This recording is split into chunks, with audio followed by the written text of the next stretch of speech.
We are here in downtown Los Angeles, and I just arrived on scene. We are on the corner of 5th Street and Hill, and as you can see behind me, that is Robert Vargas. He is a world-renowned artist and muralist. What he's working on right now is going to be something that's never been done before. It's the largest painting ever done by one person. So he's going to be in the Guinness World of Records. We just arrived downtown. Again, it's, what time is it? Almost 1 p.m. on a Tuesday.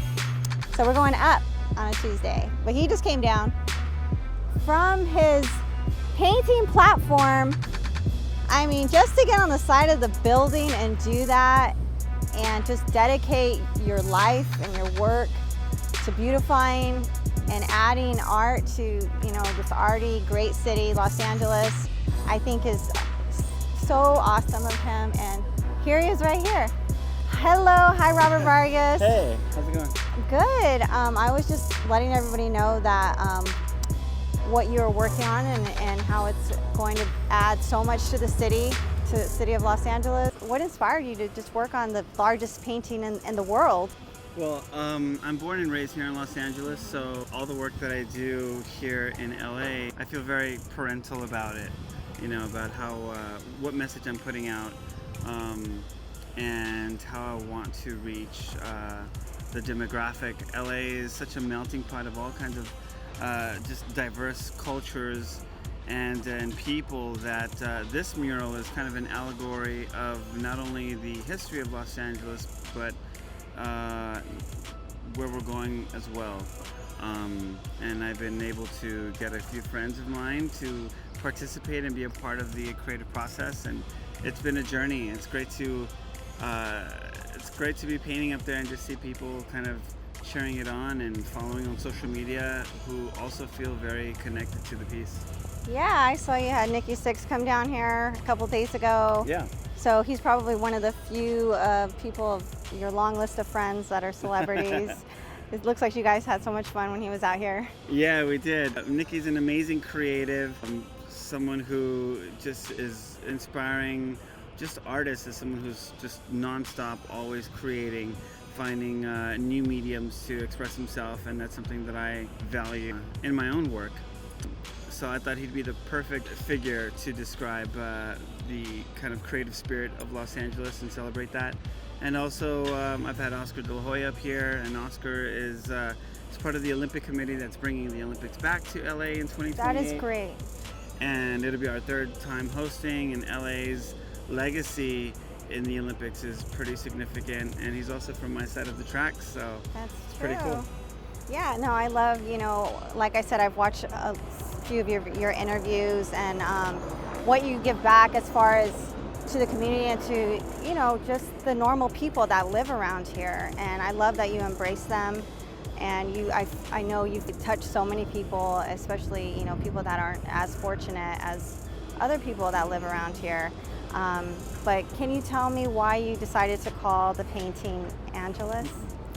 Angelus is, it's a word that's existed already. However, the way that I mean it is really just kind of like a banner of we are all Los Angeles, that we are all Angelinos, so to speak. So Angelus is where that comes from. And plus it's I mean, it's such a giant building and is so significant. I just think that Angela captures that spirit. Yeah, that's awesome. It sounds massive, doesn't it? Oh my goodness, Angelus. I love the name. With a U. So this is just one piece of the final project. Yeah, I'm painting it in panels. Yes, so okay. Going from top to bottom. The first panel that I painted was 15 feet wide, and now I've since moved over, and I'm now working 35 feet wide. So I'm going to be covering a lot more space. I would say in about another month it's going to be really... You work way fast, because I was here yesterday and I don't think I noticed some of the details that were here. No, it wasn't yesterday, it was a couple days ago, it was on Friday. And that's also what you're known for, is working very fast. Yeah, I've been notorious for working. 5-minute painting. Yeah. This particular piece obviously is going to take a lot longer than that, but keep in mind that all of it is painted freehand with a brush, a 4-inch brush. Completely. And no grids, no projections, which is the way I paint all my work, honestly. This is just significantly bigger. No, I think that you're doing such a great job. I mean, the detail alone is amazing, and for you to be doing it on such a large scale, but doing it up close. Yeah, well, we are right in the heart of downtown Los Angeles, right above Pershing Square. This park is slated for redevelopment, and it's really ground zero for all the marches. Yeah, all of the cultural activity really kind of starts and ends right here. Yeah. And it's right above the subway, so people's first impression of downtown Los Angeles, yeah, people coming to work, people coming home, and tourists, of course. It's the historic core exit, so that's really significant because this is where the city was started, right in this area. And you know, it's really interesting to see the relationship that people, you know, are building with this mural. From 2 blocks to the west, where you have the financial might of Los Angeles, and then 3 blocks to the east, you have Skid Row, which is a complete counterpoint of that, and then all the hipsters and yuppsters in between. It's there's something in this mural for everybody, and just to get to work, I have to walk past 2 other murals of mine that are also very site-specific to LA. Yeah, and where are those at? One of the murals is right over at the Spring Arcade building, and it's really a celebration of the Asian community that's the Japanese American community specifically, that's been a part of the kind of rebirth of Los Angeles, and then there's Our Lady of DTLA. Yes, I did see that one. Which is on 6th and Spring, and arguably probably the most recognizable mural in this area. And she's overlooking all of the activity that happens on Spring Street, because if the marches start here, they usually go right by that other mural as well. So they both have really significant messages, and I think that are very universal in themes. So I think you know, they always serve as a pretty powerful backdrop. Yeah, that's awesome. So I also, you know, saw in one of your interviews that you plan to have this done like in February. Is that okay? So the unveiling is, and you're hearing it here first. The unveiling is February 8th. How big will it be when you're done? Well, it's going from the brick to the brick, and it's roughly 60,000 square feet. Oh my God! And obviously, it's a Guinness World Record. We're gonna have it's gonna be almost like a week-long celebration when it gets done. We'll probably rent out this whole parking lot, have the unveiling on February 8th, with then followed by February 9th, which is when all the light and shadow take place on the wall, because the whole mural was designed based on the way the sunlight and the shadows hit the wall to tell a whole sub-narrative. But I appreciate you taking time out and coming down here and talking to us. Absolutely. But I love your work, and I was amazed just seeing what you're doing for the community. And I think you're giving back a lot, and you're definitely leaving a legacy. So. Well, we're just getting started. All right. Yeah, I have a mural tour coming up in June, and I'll be in Europe for about a month. Okay. Yeah. Do you work over there in Europe a lot as well? Yeah, once a year. Okay. And this will be part of a large mural tour that I'm doing that's going to encompass like France, Barcelona, London, Berlin, and Italy. How many other countries have you painted in? Many. Yeah. Yeah, I was just in Dubai, wow. in the Emirates, and Abu Dhabi as well. Oh, okay. Yeah, I know you're definitely a world-renowned painter. So, born and raised in LA. Born and raised right over the bridge here in Boyle Heights. And I always say I'm an artist for the world, but based in downtown LA. That's where all of the creativity happens, is Los Angeles. Yes, the melting pot of the world. That's where we are right now, center of the universe. But you are amazing. Thank you so much. Thank you for having me. For taking time out again. And that's it, guys. Check us out on stylelifeandmusic.com.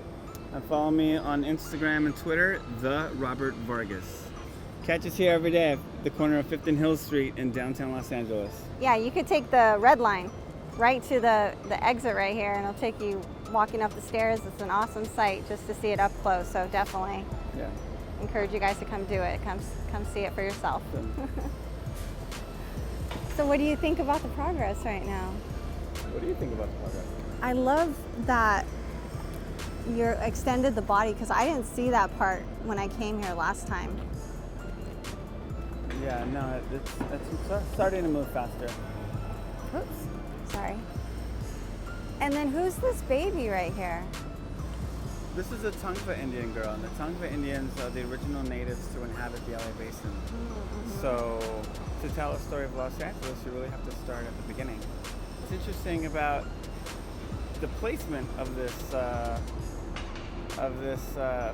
native is that as she looks west, and the headdress that she's wearing, it has these kind of very graphic gold feathers.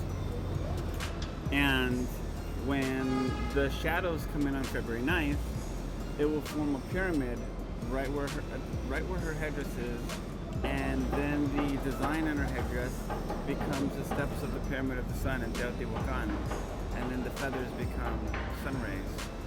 And that's just one sun position of about 12 different sun positions that are kind of referenced. That's here. amazing that you are able to incorporate that in art.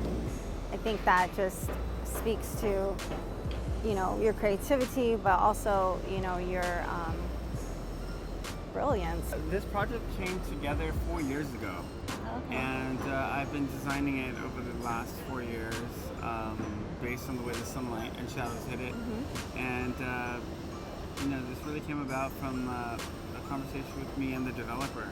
So the developer commissioned me to paint this. The angel on the top left, there's I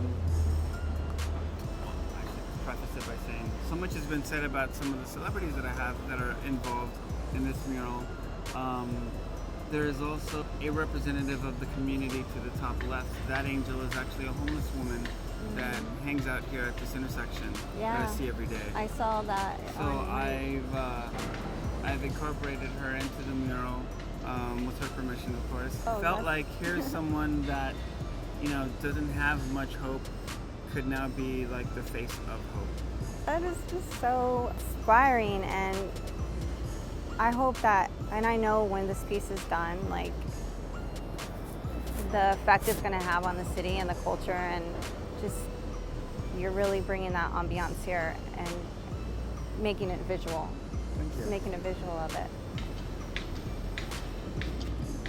Right now, I'm currently getting started on the third and final angel that's gonna kind of top this mural, and that particular section is called Angel's Flight. And this angel is tomorrow. I'm actually going to announce a campaign on my social media to open up nominations for who the face of this angel will be. Oh my God! However,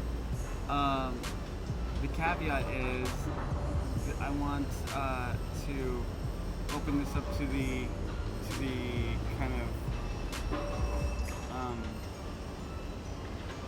to the LGBTQ community, and have like kind of a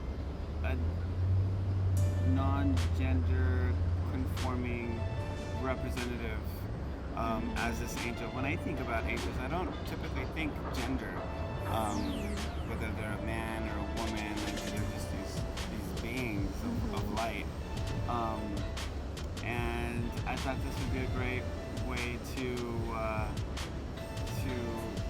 shed some light on where we are today and where we're headed, as far as just being more accepting. And this mural is one of inclusivity as well. It's time for everyone to just realize that there's no barriers anymore.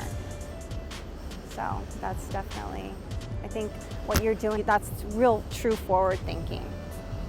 Well, it's a living mural because, again, every year on February 9th, you follow the way the sunlight and the shadows are hitting the wall. It's framing certain scenes. I can't wait to see that. So that's as forward thinking as it gets. Yeah.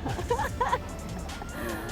Taking my cues from great civilizations like, of course, in Egypt and Mexico and other places around the world that have used the solstices and the Orion's belts, for example, as floor plans or blueprints to mirror what's happening, in the sky and bring it here. And even that, even Orion's belt is referenced in this mural, in the placement of certain figures already in that panel. Wow. Well, I am a Sagittarius, so I get it. I'm an archer. Actually, there may be an archer here. I would love that. Because what happens is there's a shadow line that takes place where from left to right diagonally this mural is cut in half with light and shadow, and that line is, as Mercury is above us right now, Mercury is a messenger to the gods, and I'm sending a message. That line represents a message, and I was thinking of having an archer shoot that message. Sending a message to the gods, which is my message is accessibility for the greater good of all. Mm-hmm. Then about 10 minutes later, the entire wall goes into shadow, and then 5 minutes later, this entire panel lights up, and that's the answer from the gods. Wow. And then we follow this timeline as the shadows and light starts to move again. It's just very forward thinking. I never really, I don't know if they have such meaning, or most people just do it because they love it, but you're doing it for a bigger purpose. Right, and that's why it's not as even though it's pretty, I'm up pretty high while I'm painting this. I think when you think about why you're doing it and all the people that you're reaching, and even the little me, the little Robert, the next generation, you're not so high anymore because you're completely focused and charged with something that's greater. Thank you very much for your contribution to Los Angeles and the world. Yeah. And I am ecstatic to be here, and I'm ecstatic to see it when it's finished, and I hope I can be a witness to all of those light changings and different messages that Well, that's the decision. I will definitely be here. There you go. you just affected change there. I declare it. Yeah. I know you're very dedicated. You're out here almost every single day of your life. Yeah, I'm risking my life. Definitely risking your life. Yeah. And shout out to your partner, right? Yeah, Gabriel. Gabriel's like my angel. And he doesn't speak English, right? No. So his English is brushing up, my Spanish is brushing up. I see him on your Instagram live. Yeah, he's a man of few words, but definitely important to this production because he's obviously not painting, but he gets things ready for me, and This is a massive production.